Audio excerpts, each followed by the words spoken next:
A marked man living on borrowed time, Lee Duffy is said to have survived 3 alleged attempts on his life before he was killed in a street stabbing 34 years ago.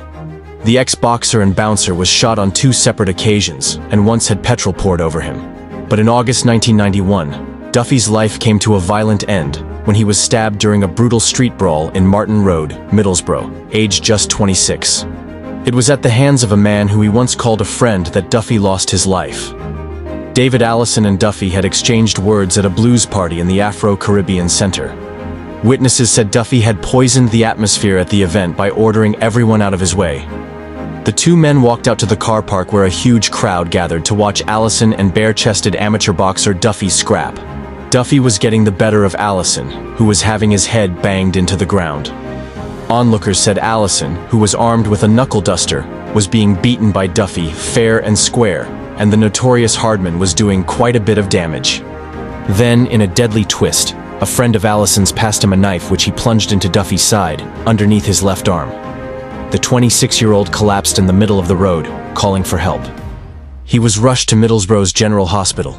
There, emergency medics battled to stop blood pouring from the wound, but despite their efforts, Duffy died at 3:55 a.m. on August 25, 1991. News of his death spread quickly. One of the most feared men on Teesside had lost his life. Some thought the killer's identity would be the best-kept secret with no witnesses coming forward initially. But the day after his death, Allison phoned his father and uttered the chilling words, "I think I've killed Lee Duffy." He handed himself into the police where he was arrested and later charged with his murder. In February 1993, Allison went on trial at Teesside Crown Court. He told the jury he feared for his life when Duffy picked the fatal fight with him, knowing the notorious thug regularly carried a gun. The court heard movie-like tales of Duffy's violent ways with details of his gun-toting exploits.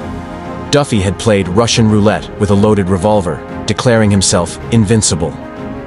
Cheers erupted from the public gallery, and Allison smiled as a jury found him not guilty of both murder and manslaughter, ruling that he acted in self-defense. Outside the court, his mother said, "It's not a true verdict. There is only one good thing that has come out of this. Lee would not have wanted him to go to jail, because Lee was not a man who wanted anyone to go to jail. Lee could have accepted it, but it is different for me." Hundreds had lined the streets for his funeral in September 1991, and 2 lorries were needed to carry the floral tributes. Following Duffy's death, characters from Middlesbrough's seedy underworld vied for the top criminal spot left by Duffy. Around half a dozen men looked to muscle in and fill the shoes of the feared crime boss, but police believed there would be no man able to take Duffy's spot. Detective Chief Inspector Brian Leonard, who led the hunt for Duffy's killer, said at the time, "There won't be another bloke like Duffy. He was a one-off."